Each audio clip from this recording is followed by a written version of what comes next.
예, 안녕하십니까. 산호입니다. 반갑습니다.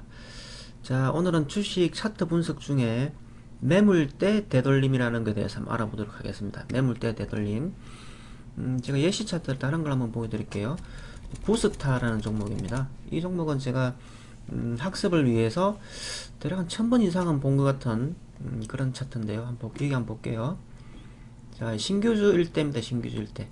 자, 이렇게 보면 자, 여기서 매집을 했으니까 T 상한가, 점 상한가 같겠죠.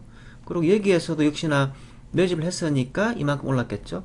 이건 다 결과적인 얘기입니다. 결과론적인 겁니다. 자, 그러면 세력이라는 존재가 돈을 가장 많이 투입한 곳이 여기하고 여기겠죠. 그죠? 여기겠죠. 그러면 예를 들어서 우리가 시장에 가서 어떤 물건을 도매를 떼어왔는데 볼펜을 떼어왔는데 한 개는 100원에 똑같은 물건을 100원에 떼어오고 한 개는 150원에 떼어왔으면 우리는 150원 이상 팔아야 된다는 생각이 있죠. 만약에 100원에 떼어오고 150원에 떼어왔는데 그걸 150원 밑으로 내려가면 손해본다는 생각이 있잖아요. 그죠? 그래서 지켜야 될 선이 150원이 되는 겁니다. 자, 그렇다 치면 이 차트도 역시 여기 자리가 150원 자리가 되겠죠. 그래서 여기에 대략적으로 그냥 몸통만 가로선 한번 쫙 그어 볼게요. 자, 그었습니다. 그리고 자, 그러고 나서 길게 보니까 이 자리를 상당히 오랜 시간 동안 지지했던 흔적이 있죠. 그리고 이 자리는 거래량은 여기 요 세 개입니다. 그죠? 이렇게 됐습니다. 그럼 여기에서 최소한 여기를 지켜야지만 본전 인상에 팔 수 있는 거고, 또 비싸게 판 것은 여기에서 수익이 났겠죠. 자, 그런데 여기 보시면 거래량이 계속 하나, 둘, 셋, 넷 계속 있습니다. 그죠? 계속 있는데 여기 한번 보세요. 이제 팔기 시작하는 순간에 자, 밀어 올리고 팔았겠죠? 근데 여기도 마찬가지로 어느 정도는 150원에 산 거 말고 170원에 산 거라고 봐야 되겠죠. 그래서 여기에서 매물대 되돌림이 일어나는 거거든요. 그러니까 우리가 여기에서도 도매를 떼왔고 여기에서도 도매를 떼왔는데 팔아치우다 보니까 본전 근처 오면 어떻게 되죠? 밀어 올리고 매도를 다시 해야 되겠죠. 그리고 최소한 본전에서는 그 자리에서는 팔고 나가야 작업이 완료된다. 이렇게 봐야 됩니다. 그러면 어떻습니까, 여러분? 여기 자리를 한동안 행보하면서 팔아야 여기서는 수익 난 것이 있고 본전을 팔고 나가도 결국 수익이 남게 되겠죠. 그죠? 또 여기서 팔았다 하더라도 여기에서 매집한 게 있으니까 이것도 당연히 수익이겠죠. 그죠? 자, 이것을 뭐라고 표현하냐면요. 매물대 되돌림이라고 합니다. 매물대. 자, 여기를 매물대라고 보고 매집했던 매물대라고 보고 거기에서 되돌림이 한번 일어난다는 의미로 매물대 되돌림이라고 합니다. 자, 그러면 제가 오늘 삼성 머스터 스펙 5를 한번 보겠습니다. 자, 그러면 여기에서 우리가 한번 보세요. 여기에서 자, 여기에서 이 거래량이 굉장히 많으니까 이게 작아 보이죠? 그런데 자, 이게 상장 주수가 몇 주냐면요, 480만 주입니다. 480만 주인데 이 상한가를 만들 때 세력이라는 존재가 가장 돈을 많이 투입한 날이 이날이겠죠. 이날. 자, 거래량이 없는 것 같습니다만 거래량이 105만 주입니다. 105만 주. 105만 주니까 상장 주수 400만 주 중에 105만 주니까 제법 많은 물량이거든요. 그러면 세력이라는 존재가 돈을 가장 많이 투입한 곳이 여기겠죠. 여기겠죠. 그러면 얘네들도 마찬가지로 내가 150원에 볼펜을 사온 거하고 똑같은 자리인 거죠. 그죠? 그래서 여기에서 팔아먹고 떨어진다 하더라도 쭉 떨어지죠. 그럼 여기에서는 최소한 물량이 남아있다 치면 여기에서는 본질을 지키고 팔아야 되는 자리가 바로 매물대에서 되돌린다는 매물대 되돌림입니다. 그러면 이게 매물대 되돌림이 일어난 거거든요. 그러면 이건 최대 어디까지 가야 된다고 간다고 보냐면 세력들이 팔아먹은 곳까지, 그죠? 진짜 잘 간다고 보면 여기까지 가는 거겠죠. 여기까지 가는 거겠고, 안 간다 치면 어디에서 죽어도 전혀 이상할 게 없는 거겠죠. 물량이 남은 거 찌꺼기 처리하는데, 설거지 하는데 요렇게 죽어버려도 상관이 없는 거죠. 근데 여기를 돌파할 거라고 생각하는 것은 오산이다, 이런 겁니다. 결국 여기가 매물대 되돌림이 된 거고요. 그 다음 이것도 한번 보세요. 자, 이것도 이제 여기인데요. 여기인데 아까 부스타 보셨다시피 자, 보세요. 이렇게 됐는데 돈을 가장 많이 투입한 자리가 그래랑 줄고 있죠. 자, 여기겠죠. 그죠? 여기겠죠. 그러니까 여기는 최대로 거래량 많은 자리는 물량을 덜 팔았다 치면은 다시 밀어 올리고 팔아야 되는 자리다, 이런 의미입니다. 그러니까 여기를 툭툭 찌르면 어떻게 될까요?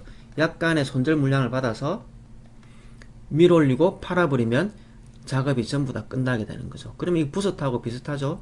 자, 그럼 제가 셀로 매듭을 한번 볼게요. 자, 다른 개념으로 보면 똑같습니다. 이게 대랑 그래들 있죠. 대랑 그래들 있습니다. 이게 돌파했던 자리죠. 대충 얘기입니다. 윗꼬리는 살짝 그냥 애교로 봐주시고요. 그럼 이게 떨어진다 치면 어떻게 됩니까?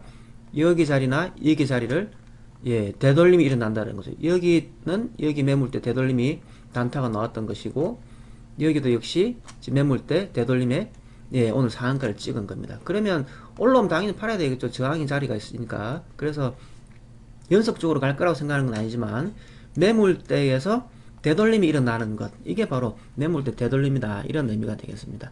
그러면 보세요. 오픈 베이스입니다. 자, 그러면 이거는 매물대 되돌림이 일어난다 치면 보세요. 어디에서 일어나야 될까요? 자, 다시 차트를 전체를 한번 볼게요.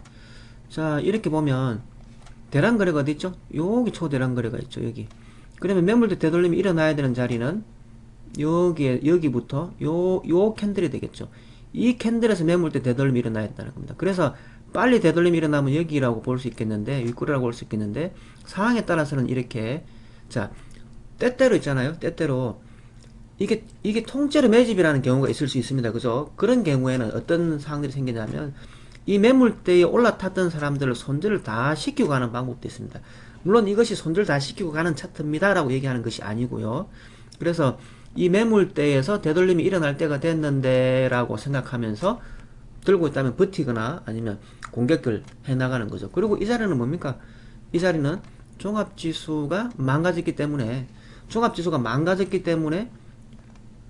외부 장애에 의해서 왜곡된 거죠. 그래서 그런 게 없었다면 뭐 요런 자리나 이런 자리에서 되돌림이 일어났을 텐데, 종합지수가 망가지니까 할 수 없이 하방 이탈이 일어나는 거겠죠. 그죠? 그래서 여기도 매물대 되돌림이 일어날 만한 자리가 될 수 있다, 이런 의미가 되는 겁니다. 그러면 제가 또 다른 거 한번 볼까요? 이루온. 자, 이루온입니다. 이것도 마찬가지입니다. 정치인 테마주긴 한데요. 자, 여기 올라가기 전에 최대 거래 있는 자리, 여기 그죠? 여기 존, 여기나 여기겠죠? 그 다음에 여기 뭐 요런 자리들이 되겠죠? 그래서 조정 내려오면은 요런 자리나 요런 자리에서 매물대 되돌림이 일어날 가능성이 있는 거죠. 그죠? 그래서 요런 형태의 차트들은 여기에서 손절하는 게 아니라 원래 구경하고 있으면 좋은 차트라고 생각하면 원래 사는 자리가 맞는 거겠죠. 그래서 원래 매물대 되돌림의 개념은 내가 매집한 단가보다는 더 받아야 되겠다라고 생각하는 자리가 매물대 되돌림이 첫 번째고요. 두 번째는 매물대 되돌림에서 거래량이 많으니까 개미들도 당연히 탔겠죠. 그래서 버티고 있는 개미들이 있고, 그 다음에 여기에서 수익 났던 개미들이 버티고 있을 수도 있죠. 그러니까 수익이 계속 줄어들죠. 그러다 결국에는 손절 상태로 들어가니까 손절을 해버릴 수가 있죠. 그러면 그 물량을 뺏어서 또 멀리 갈 수도 있고 그렇습니다. 그러면 두 가지가 될 수 있겠죠. 자, 그런데 중요한 것은, 자, 덜 팔아서 밀어오르는 게 있고, 그 다음에 뺏어서 가려고 거기를 더 깊이 찌르는 경우도 있는데, 이런 경우는 이거다, 저런 경우는 저거다라고 외우시면 안 되고요. 차트 베이스라든지 뉴스라든지 또는 재무제표라든지 아니면 저평가 고평가 등을 따져서 또는 고점에서 나왔던 거래량을 따져서 여기는 물량 뺏을 수도 있겠다라고 생각한다든지 이렇게 다양하게 생각을 하는 겁니다.